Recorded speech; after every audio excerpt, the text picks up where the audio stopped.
ओम नमो भगवते वासुदेवाय। माघ मास कथा चौथा अध्याय। श्री वशिष्ठ जी कहने लगे कि हे राजन, अब मैं माघ के उस महात्म्य को कहता हूँ जो कार्तिवीर्य से पूछने पर दत्तात्रेय जी ने कहा था।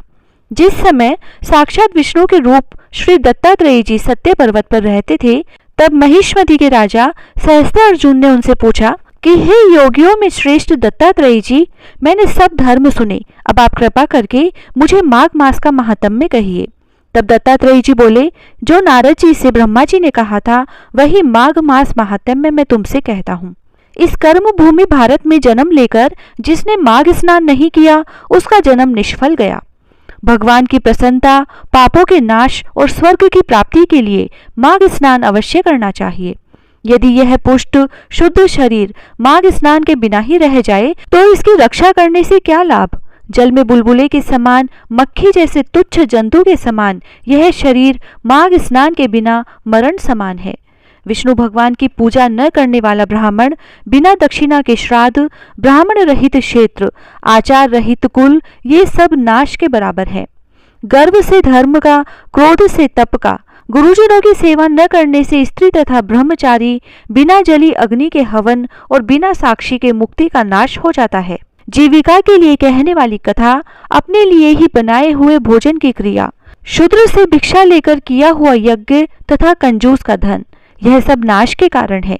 बिना अभ्यास और आलस्य वाली विद्या, असत्य वाणी, विरोध करने वाला राजा, जीविका के लिए तीर्थ यात्रा, जीविका के लिए व्रत, संदेह युक्त मंत्र का जप, व्यग्रचित होकर जप करना, वेद न जानने वाले को दान देना, संसार में नास्तिक मत ग्रहण करना, श्रद्धा बिना धार्मिक क्रिया, यह सब व्यर्थ है।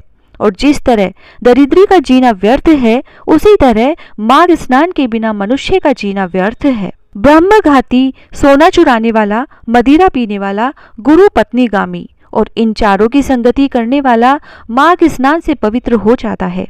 जल कहता है कि सूर्योदय से पहले जो मुझसे स्नान करता है, मैं उसके बड़े से बड़े पापों को नष्ट करता हूँ। महापातक भी स्नान करने से भस्म हो जाते हैं।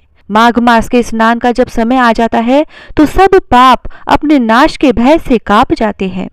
जैसे मेघों से युक्त होकर चंद्रमा प्रकाश करता है, वैसे ही श्रेष्ठ मनुष्य माघ में स्नान करके प्रकाशमान होते हैं। काया, वाचा, मनसा से किए हुए छोटे या बड़े, नए या पुराने, सभी पाप स्नान से नष्ट हो जाते हैं। आलस्य में बिना जाने जो पाप किए हो वह भी नाश को प्राप्त होते हैं। जिस तरह जन्म जन्मांतर के अभ्यास से आध्यात्मिक ज्ञान की प्राप्ति होती है, उसी तरह जन्मांतर अभ्यास से ही माघ स्नान में मनुष्य की रुचि होती है।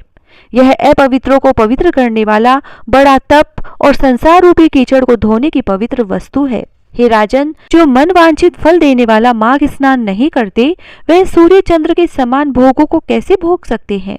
इति श्री पद्म पुराणांतर्गत चतुर्थ अध्याय समाप्त। जय श्री राधे।